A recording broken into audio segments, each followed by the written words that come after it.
એ હાલો બાયુ, પરભીની નાની વહુનું નામ શું છે તમને ખબર છે? મને તો હા ભાઈએ છે પણ ઓઠે નથી, હું ભૂલી ગઈ.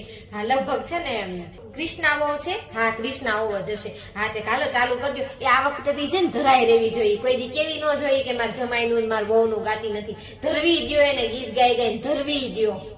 તાવડામાં ટીપું તેલ, હા તાવડામાં ટીપું તેલ, હા ટીપા તેલમાં કુલેર સોળી, હા ટીપા તેલમાં કુલેર સોળી, હા હા ફલાણા બેન ઘરમાં કૃષ્ણા વહુ નારા, ફલાણા બેન ઘરમાં કૃષ્ણા વહુ નારા, કૃષ્ણા વહુની સઠી કરી, હા કૃષ્ણા વહુની સઠી કરી, હા હા જલમી ત્યારે નોતી કરી, હા જલમી ત્યારે નોતી કરી, આ મા દીકરીની ભેગી